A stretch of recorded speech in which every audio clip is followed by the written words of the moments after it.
दोस्तों, एक बड़ा सवाल आज हर नागरिक के मन में उठ रहा है। जब सरकार रोजगार देने में सफल नहीं, तब क्या सड़क किनारे बसे उन छोटे छोटे घरों और दुकानों को तोड़ देना उचित है? क्या यही हमारा लोकतंत्र है? या फिर हम धीरे धीरे किसी ऐसे रास्ते पर बढ़ रहे हैं जहां जनता की आवाज कमजोर पड़ती जा रही है? देखिए, कानून और सरकार दोनों का काम व्यवस्था बनाए रखना है। सड़क किनारे गलत निर्माण हटाना, ये भी व्यवस्था का हिस्सा है। लेकिन सवाल ये है, क्या व्यवस्था सिर्फ गरीबों के लिए सख्त हो और बाकी के लिए ढीली? क्या नोटिस, समय, सुनवाई, बातचीत, ये सब सिर्फ किताबों में ही रह गए हैं? एक आम आदमी जिसने मेहनत से एक छोटी सी दुकान बनाई, जिसने चाय बेचकर, जूते बनाकर, तरकारी बेचकर अपने बच्चों का पेट पालना सीखा, उसकी दुनिया एक झटके में ढहा दी जाती है। मलबे में सिर्फ ईंटें ही नहीं होती, मलबे में सपने, उम्मीदें और सालों की मेहनत दब जाती है।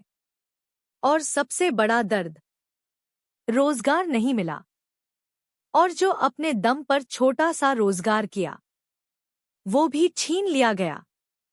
क्या यह न्याय है? क्या यही लोकतंत्र की निशानी है?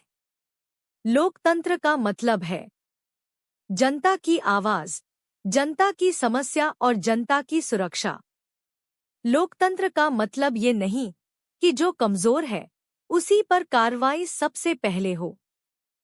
लोकतंत्र का मतलब है व्यवस्था प्लस इंसानियत। लेकिन जब कार्रवाई में इंसानियत गायब हो जाए, तो सवाल उठना जरूरी है। हम यह नहीं कह रहे कि गलत निर्माण को हटाया न जाए।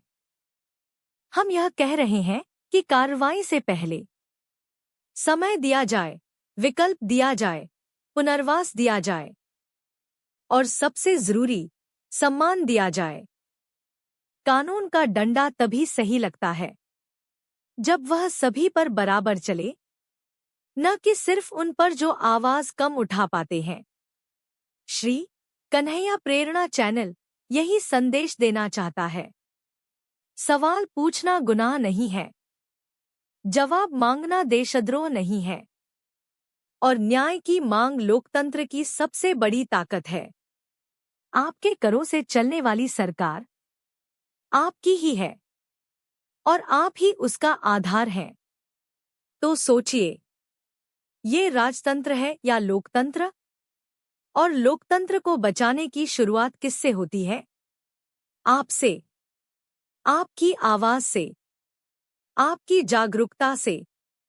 अपनी बात कहिए, अपने अधिकार जानिए, क्योंकि लोकतंत्र में जनता मौन रहे तो ताज किसी का भी हो, राजतंत्र जैसा ही लगेगा।